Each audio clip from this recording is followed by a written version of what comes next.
يا مساء الورد والياسمين على احلى واجمل متابعين حبايب قلب الغاليين. النهارده جايه لكم باحلى واجمل تتبيله للسمك. هنعمل النهارده تتبيله السمك سهله وبسيطه وطعمها جنان، هتاكليها وهتديها دعوه حلوه. لو اول مره تشوفيني بقى اعملي لي احلى اشتراك من ايدك واحلى لايك للفيديو وشارك الفيديو لاصحابك عشان كل يستفاد بالطريقه الجميله دي. يلا بينا بقى نسمي بالله ونصلي على الرسول ونبدا مع بعض واوريكي السمك السهل البسيط اللي عملته النهارده في 5 دقايق. انا هنا عندي سمكتين زي ما انتم شايفينهم كده، سمك التونه اللي اسمه مكاريلا اللي هو بتاع التونه.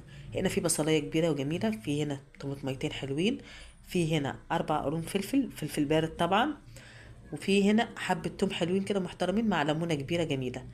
هو ده تتبيله السمك بتاعتنا، مش هنحتاج ولا اكتر ولا اقل من كده. هنزل بالثوم بتاعي هنا في الكبه، وهقطع الفلفل كده تقطيع عشوائي لان كده كده هنفرمه، يعني مش محتاجين التزويق بتاعه في حاجه. هنفرمه فرمه كويسه لدرجه اللي هو يبقى ناعم معانا جدا. تمام تمام.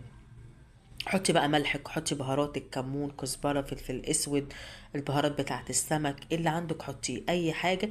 ارمي في الخلاط واشتغلي، ارمي قصدي في الكبه واشتغلي. انا هنا حطيت حاجتي وظبطت حالي ودنيتي وتمام وزي الفل. معلش انا اسفه، واخده دور برد محترم. هنا لما طماطميتين حلوين كده كبار، طماطم كده جميله وحلوه، تكون ناشفه معاكي. بصلايه مقطعاها شرايح.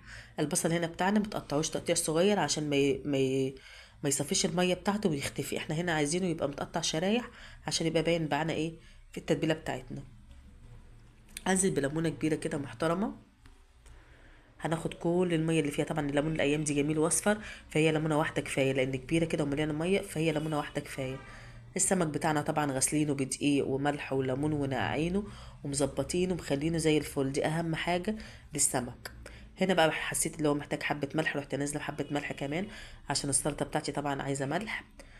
هنزل بقى هنا كده ايه، هجيب السمك بتاعي اللي انا غسلته ونضفته ونقعته وظبطته وخليته زي القشطه.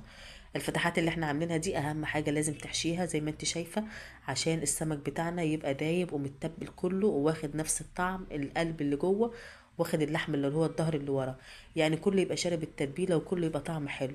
انا لو قلت لك اللي احنا قاعدين على الاكل انا قعدت انقز الاكل التتبيله وسبت السمك، مش هتصدقيني. التتبيله يا جماعه هي الخطيره اللي مخليه السمك بتاعنا يعني ليه طعم وريحه وجمال وتحفه. بجد والله والله جميله جدا، جربيها. هي بسيطه جدا وهتشوفيها هتقولي لا دي مش ما فيهاش حاجه اللي هي ملفته، بس الطعم جميل، الريحه جميله جدا، الليمون مع الكمون مع التوم كده، مع عامل ريحه لذيذه. انت لما تجربيها هي بسيطة بس هتلاقيها في فرق، هتديلي دعوة حلوة. طبعا وانت بتقطعي السمك ما تتعفيش عليه لان انا تعفيت عليها، جبت مصارينها خالص زي ما انت شايفة كده.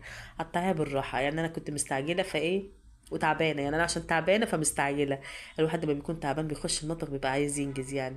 ادعولي بالله عليكم كل اللي يتفرج على الفيديو ده، بالله عليكم بالله عليكم ادعولي، لان انا واخده دور برد مموتني، يعني مخليني بصي انا مش عارفه اتكلم زي ما انتم شايفين كده.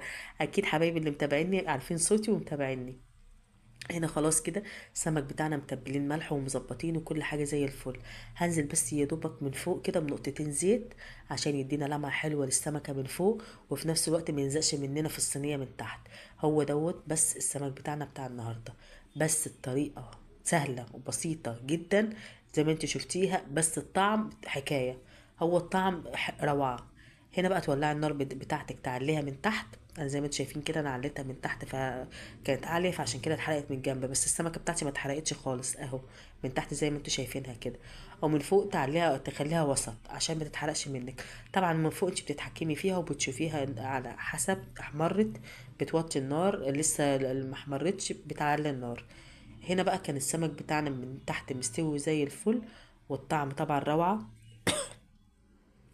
والتتبيله اللي جوه هي اللي مخليه السمك بتاعنا في حته تانية ومخليه طعمه روعه جدا. لو وصلتي لغايه هنا يبقى كده عجبك الفيديو.